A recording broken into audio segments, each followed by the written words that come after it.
Rahayu Sagung Dumadi. Teman-teman, para betara-betari dari semesta Lodon Nusantara, selamat malam. Puji Gusti, pada kesempatan pada malam hari ini kita bisa bincang-bincang dengan saudara kita, spiritualis muda ya, Mas Ori ya. Gitu. Kita salaman dulu, Mas. Kita ya, jadi puji Gusti. Jadi awalnya nih ini idenya dari Mas Arif. Jadi Mas Arif juga dari komunitas RTD Maslik ya. Dia juga ingin bergabung menjadi bagian daripada spiritualis Nusantara. Terus kebetulan menyampaikan bahwa Mas Ori katanya mau ke Bogor gitu kan. Kemudian ini mantap nih gitu kan. Ada nggak waktu Mas Ori supaya kita bisa duduk bareng ya, sharing-sharing, karena memang spiritual Nusantara ini sudah bangkit kan Mas Ori ya, sudah bangkit justru dari Sabang sampai Merauke ini sudah, kalau menurut saya memang kebangkitan ini sudah menjadi kehendak semesta ya Mas Ori ya. Apa yang menjadi visi misi kami dari khususnya spiritual Nusantara yang dulu sudah didobrak dari tahun 2020 oleh pembimbing kita Mas Ori, Mas Bunang ya, dengan Lodon Nusantaranya, dengan teknik-teknik meditasi yang sangat sederhana, untuk bagaimana kita mengenali tentang kesadaran diri, tentang Gusti dengan cara yang mudah dan sederhana kan, pokoknya losdol lah gitu Mas Ori. Nah, mungkin Mas Ori juga sudah pernah lihat YouTube-nya ya. Jadi Mas Bunang di November 2023 kemarin memang sudah berpulang. Kita doakan bersama semoga almarhum bahagia di tempat yang baru. Kemudian di Jabodetabek ini memang teman-teman menuju saya juga atas restunya Mas Bunang, saya sebagai ketua umum. Kemudian saya bentuk Korwil ya, ada Korwil Bekasi, Korwil Jakarta, Tangerang, Banten, dan juga Bogor, Depok juga ada. Setelah kepergian beliau, jadi waktu itu saya mengajak teman-teman semua supaya spiritual Lodon Nusantara ini jangan seperti ayam kehilangan induk gitu. Ayo kita sama-sama bangkit, karena untuk urusan spiritual ini kan menurut saya adalah laku pribadi Mas. Laku kita akan memiliki peran ya, peran yang berbeda-beda, tidak akan pernah bisa samarkan kan yang kita dulu. Kayak Mas Ori sudah diperankan oleh semesta dengan keahlian-keahliannya, ya kan tentunya ada Pak Dewanto, Mas Edi. Nah di sini maksud kami Mas Ori, kita sudah lihat gerakan Mas Ori luar biasa juga, sudah dapat mencahayai Nusantara tentunya dengan teknik-teknik dan pemahaman tentang ketuhanan dan olah nafas yang tadi kita sama-sama lihat bersama ya, sangat luar biasa kan. Nah, ini memang kalau di spiritual Lodon ini kita berusaha untuk merangkul para spiritualis muda yang memang sudah bangkit, seperti ada Mas Tunjung yang kita lihat ya, ada saudara kita bersama. Nah, kita bagaimana ke depan ini sebenarnya ini kalau yang saya hadapin adalah gerakan semesta yang mau tidak mau, suka tidak suka, bahwa kita para generasi muda, para betara-betara ini Nusantara ini memang harus bangkit. Saya di sini kita ingin sharing lah Mas.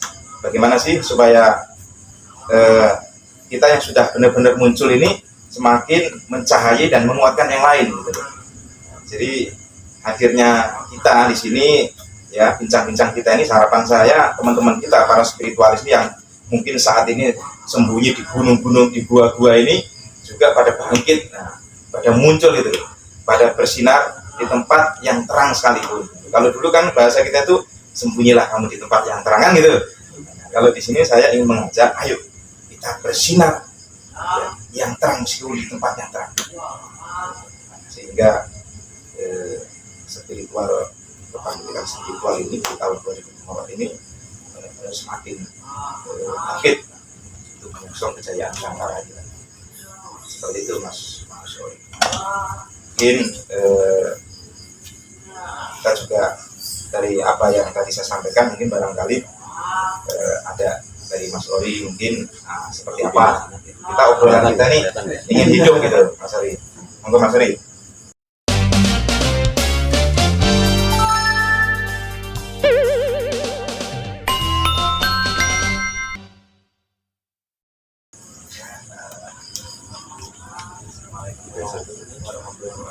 Waalaikumsalam warahmatullahi wabarakatuh. Ayo, saya sangat terima kasih banyak itu diberikan kesempatan untuk kita bisa ngobrol, diskusi bareng ya. Artinya bahwa apapun obrolan kita ini mudah-mudahan ada manfaatnya. Iya. Bisa kita memotivasi satu sama lain. Betul. Sama-sama memperbaiki diri. Betul. Dalam artian apa yang saya pahami sendiri bahwa suatu hal yang besar itu diawali dari perubahan di dalam. Ingin merubah suatu hal cukup dengan tindakan, tapi untuk merubah suatu hal yang besar juga cara pandang. Nah, dari perubahan cara pandang itu otomatis berhubungan erat dengan tingkat kesadaran. Semakin tinggi kesadaran seseorang, maka optik jelajah seseorang itu akan semakin luas. Nah, itu sangat mempengaruhi objektivitas dan daya observasi seorang untuk memahami esensi-esensi dari kehidupan. Jadi karena saya memahami bahwa realita itu berlapis ya. Jadi realita itu memiliki beragam makna, tergantung di sisi mana kita melihatnya, karena berlapis terus. Nah, dari itulah saya memahami bahwa tidak mungkin manusia itu memiliki kebenaran yang mutlak. Jadi manusia itu hanya percaya dari pembenaran baru ke pembenaran baru terus seperti itu. Berarti berevolusi. Ya, Terus ya. perubahan. Nah, saya sering menganalogkan bahwa Sang Pencipta itu memberikan kebenaran itu seperti kaca yang jatuh di muka bumi dan tercecer. Nah, kita semua memiliki kebenaran kita masing-masing. Nah, paling tidak kita menyatukan puing-puing kaca itu jadi satu untuk melihat lebih utuh. Nah, dalam ranah itu sebetulnya saya sendiri sering bilang bahwa saya itu hanya dituduh orang spiritual gitu. Dituduh ya. Karena saya juga dulu tidak pernah mengkotakkan ini spiritual. Jadi ketika ngobrol loh Mas Ori belajar spiritual dari mana gitu. Jadi menurut saya itu bahwa tidak mungkin tidak seseorang itu pasti mengarah kepada spiritual. Mau sekarang atau di akhir hayat nanti. Karena kita adalah makhluk spirit. Nah, tergantung kita mau memulai dari sekarang apa nanti di akhir masa aktif kita kan gitu, masa tenggang gitu ya. Jadi kalau nunggu nanti masa aktif kan sayang tuh, itu tidak dilakukan secara spiritual. Nah, pada era saat itu kita mengalami satu dinamika yang dimana sebetulnya kompleksitas zaman itu semakin kompleks. Jadi keterjebatan kita itu mulai dari materialistis, jadi mengarah kepada sekup yang lebih rendah yaitu adalah materi. Nah, kalau saya melihat dari berbagai literasi, cara pandang bangsa kita itu memang dari dulu adalah spirit. Nah, kita kehilangan arah itu ketika memang adanya pandangan barat masuk ke Nusantara. Jadi mulailah mengalami degradasi. Jadi pandangan itu kan ini kalau barat itu apa yang ada itu apa yang nampak. Nah, bangsa kita enggak gitu. Apa yang ada itu apa yang nampak dan tidak nampak. Maka dari itu kita memahami bahwa suatu hal yang tidak nampak itu ya tetap ada. Nah, kalau di barat enggak. Jadi kita terbatas pada indrawi. Jadi apa yang bisa dilihat itu berarti nyata, apa yang didengar itu berarti nyata. Jadi objektif itu yang tampak panca indera aja. Nah, sedangkan ketika kita memahami struktur tubuh kita itu secara anatomi, ketika kita mencari kebenaran hanya di indrawi itu tidak mungkin dapat karena terbatas. Maka kita cuma terbatas di atasnya. Telinga itu cuma 20 sampai 20 ribu Hz yang bisa kita dengar. di atas itu nggak bisa, di bawah itu nggak bisa. Apakah mungkin kita mencari kebenaran di indrawi yang terbatas? Kan nggak mungkin. Nah dari situlah sebetulnya ketika kita membangun itu berarti ada suatu wilayah dimensi yang sebetulnya kalau dulu orang-orang nyebutnya adalah suku, kan gitu tuh. Ini. Nah kalau saya biasanya ngobrolnya adalah itu wilayah singular gitu. Jadi sebetulnya ya itu aja gitu. Cuman beda bahasa.